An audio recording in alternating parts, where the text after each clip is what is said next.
தமிழகத்தில் சிறுபான்மையினர் கல்விக்கு புதிய உயர்வு.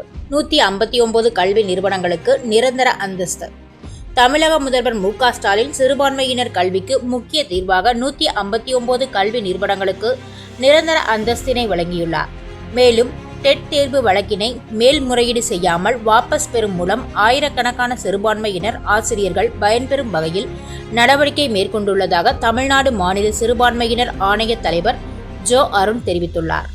திண்டுக்கல் மாவட்ட ஆட்சியரகத்தில் நடைபெற்ற சிறுபான்மையினர் நல ஆலோசனை கூட்டத்தில் மாவட்ட சிறுபான்மையினர் பிரதிநிதிகள் அரசின் நலத்திட்டங்கள் குறித்து ஆலோசனை நடத்தி பல கோரிக்கைகளை முன்வைத்தனர்.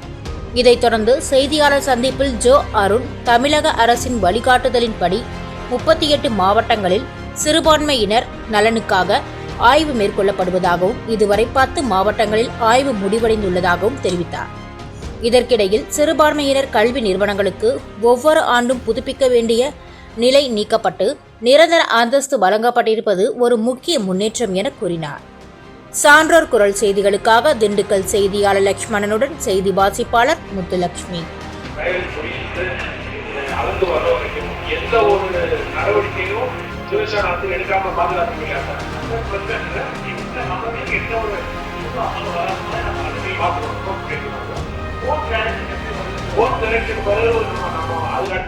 நடவடிக்கை எடுக்கிறாங்க சார். இப்போ உங்களுக்கு பாதுகாப்பு எந்த நடவடிக்கை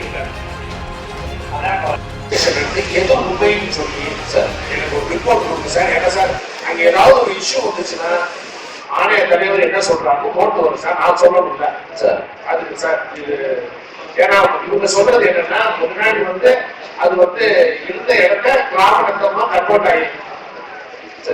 செட்டில்மெண்ட்ல கிராம நத்தமா மாறி இருக்கு. அந்த கன்வர்ஷன் நடந்துருக்கு சார். அது நம்ம மேல இப்ப நம்ம பண்ணல சார். டூரிங் நத்தம் சர்வே 95ல அந்த மாதிரி மாறி இருக்கு. மாறிக்குள்ள பண்ணது சார். அதான் மாறாது சார். மாறி இருக்கு. என்ன மாறீங்க மாறி. அதனால அதெல்லாம் இருக்கு. இஷ்யூஸ் நிறைய இருக்கு. நீங்க உட்காந்து பேசுங்க சார். இதை நான் ஃபாலோ பண்றேன். சார் புதுசா வந்திருக்காரு. சார் ஃபுல்லா தெரியுது. அதனால அவர் ப்ரொடெக்ஷன் கொடுத்துருவாரு. எதுவும் வராது.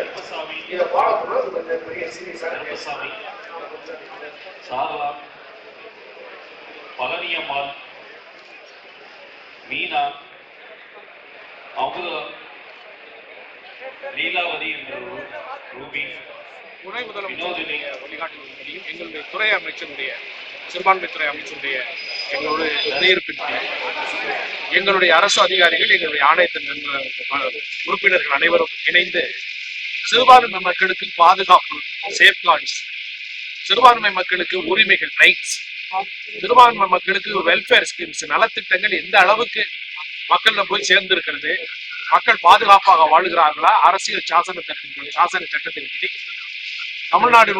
தமிழ்நாடு மைனாரிட்டிஸ் ஆக்ட் 2010 படி மக்கள் பாதுகாப்போடு வாழுகிறார்களா, மத நல்லிணக்கத்தோடு இருக்கிறார்களா என்கிற ஆய்வை 38 மாவட்டங்களில் மேற்கொண்டிருக்கிறோம். 10 மாவட்டங்கள் முடித்து நேற்று 11வது மாவட்டமாக தேனியில் முடித்து 12வது மாவட்டமாக திண்டுக்கல் வந்திருக்கிறோம். திண்டுக்கல் இன்று 10:30 மணியிலிருந்து 1:30 மணி 2 மணி வரைக்கும் மக்களுடைய குறைகளை கேட்டோம். பெருவாரியான குறைகளை எழுப்பியிருக்கிறார்கள். இதுவரைக்கும் குறைகளை தீர்த்திருக்கிறார். இப்ப 10 மாவட்டங்களுக்கு சென்று வருகிற 489 கோரிக்கை மனுக்களை பெற்ற அந்த 489 கோரிக்கைகளிலிருந்தும் 302 கோரிக்கைகளுக்கு தீர்வை அங்கேயே மாவட்ட ஆட்சியருடைய துணையாக அரசு அதிகாரியுடைய துணையோடும் சிறுபான்மை மக்களுடைய அவருடைய துணையிருப்போடும் எங்களுடைய ஆணைய உறுப்பினர்களுடைய ஆலோசனையின் பேரிலும் நிவர்த்தி செய்திருக்கிறோம். தீர்வு கண்டிருக்கிறோம். 489 கோரிக்கை மனுக்களில் 302க்கு தீர்வு கண்டிருக்கிறோம்.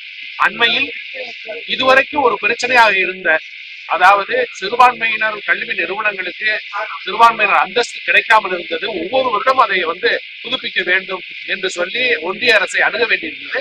அதையும் மாண்புமிகு தமிழ்நாடு முதலமைச்சர் சிறுபான்மை மக்களுக்கு நாம் பாதுகாப்பாக இருக்க வேண்டும், அவர்கள் முன்னேற வேண்டும் என்று பார்த்து பார்த்து பார்த்து சிறுபான்மை மக்களை காக்க வேண்டிய ஒரு அரசு என்று காத்து கொண்டிருப்பதால் அண்மையில் 159 சிறுபான்மை கல்வி நிறுவனங்களுக்கு நிரந்தர அந்தஸ்தை இன்று வழங்கியிருக்கிறார்.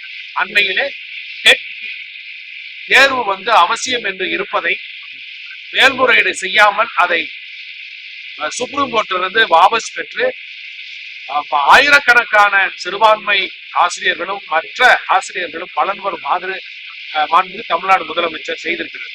இன்று இங்கே திண்டுக்கல்லில் அரசு அதிகாரிகளிடம் முக்கியமாக இஸ்லாமியர், கிறிஸ்தவர், சமணர், பௌத்தர்கள் இவர்களை போன்ற பல்வேறு மக்கள் வைத்த கோரிக்கைகளுக்கு தீர்வு இங்கேயே கண்டிருக்கிறோம். முக்கியமாக இந்த கூட்டத்தில் கூட மற்ற மாற்று கட்சி உறுப்பினர்கள் கூட இங்கே வந்து ஒரு கேள்விகளை கேட்டு தீர்வு கண்டிருக்கிறாங்க. மேலும் இந்து மக்கள் கூட இங்கு வந்து சார் எங்களுக்கு நீங்களும் வாங்கி கொடுங்கள் என்று சொல்லி அவர்களும் வருகிற ஒரு சிறுபான்மையினர் ஆய்வு கூட்டமாக செய்திகளை உடனுக்குடன் தெரிந்து கொள்ள சான்றோர் குரல் பக்கத்தை